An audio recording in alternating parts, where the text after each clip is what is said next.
ठीक आहे, चला तर मग सुरू करूया.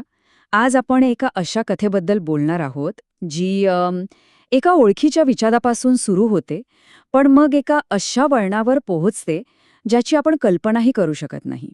पाउलो कोएल्हो यांचं हे वाक्य खूप खोल विचार आहे नाही का? म्हणजे आपल्या प्रत्येकामध्ये कुठेतरी एक दैवी अंश दडलेला आहे, हीच ती कल्पना. पण आता जरा विचार करा, देवाचा आत्मा ही फक्त एक कल्पना नसून ती एक खरी भौतिक वस्तू असेल तर काय होईल? आणि इथूनच खरं रहस्य सुरू होतं. ही एक अशी वस्तू आहे, जी मानवतेची शेवटची आशा आहे. पाहूया हे गूढ कसं उलगडत जातं. कथेच्या केंद्रस्थानी आहे एक वस्तू, एक अशी वस्तू ज्यापासून असं म्हणतात की आपल्या सर्वांची निर्मिती झाली आहे.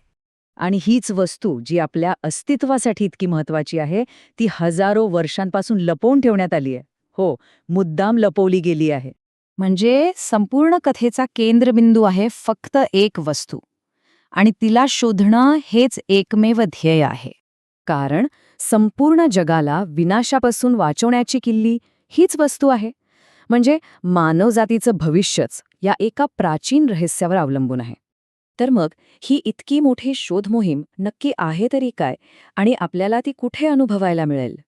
तर या सगळ्या प्रश्नांचं उत्तर आपल्याला मिळतं एका मराठी आध्यात्मिक कल्पनारम्य कादंबरीत, जिचं नाव आहे द सोल ऑफ गॉड. हे पुस्तक लिहिलं आहे लेखक आणि ग्राफिक डिझायनर जय चव्हाण यांनी. ही एक यंग अडल्ट फिक्शन प्रकारातली, म्हणजे तरुण वाचकांसाठी लिहिलेली आध्यात्मिक कल्पनारम्य कादंबरी आहे. आणि हो, अर्थातच ही मराठीत आहे. आणि गंमत म्हणजे ही कादंबरी मराठी साहित्याच्या एका मोठ्या परंपरेचा भाग बनते. म्हणजे जिथे शतकानुशतके कथा सांगितल्या गेल्या आहेत, तिथे ही एक नवीन, आधुनिक कल्पनारम्य कथा घेऊन येते. बरं, मग ह्या सगळ्या प्रवासामागे लेखकाचा मूळ विचार काय आहे, थोडं ते समजून घेऊया. या पुस्तकाचा मूळ आधार हा विचार आहे की आपण सर्व एक आहोत, आपण त्या एकाच परमेश्वराच्या आत्म्याचा भाग आहोत, आणि म्हणूनच आपण सुद्धा देव आहोत.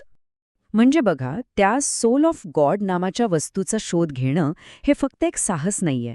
खरं तर तो आपल्या आत दडलेल्या शक्तीला, आपल्या एकतेला आणि आपल्या हरवलेल्या नात्याला पुन्हा शोधण्याचा एक आध्यात्मिक प्रवास आहे. ठीक आहे, मग आता प्रश्न असा आहे की या प्रवासात, या साहसात आपण सामील कसं व्हायचं? तर चांगली बातमी ही आहे की हा प्रवास सुरू करण्यासाठी जास्त वाट पाहावी लागणार नाही. पुस्तक वाचकांसाठी उपलब्ध आहे. हे पुस्तक Amazon.in आणि फ्लिपकार्टसारख्या मोठ्या ऑनलाईन स्टोर्सवर उपलब्ध आहे. पेपरबॅक तर आहेच, पण ई बुक म्हणूनही उपलब्ध आहे, म्हणजे लगेच वाचायला सुरुवात करता येईल. तर एकंदरीत हे पुस्तक केवळ एक कल्पनारम्य कथा नाहीये, तर ते आपल्यासमोर एक मोठा प्रश्नही उभं करतं. जरा विचार करा, जर खरोखरच संपूर्ण मानवतेच्या आत्म्याचं प्रतीक असलेली एखादी वस्तू शोधायची असती, तर तिचा शोध नक्की कुठून सुरू केला असता?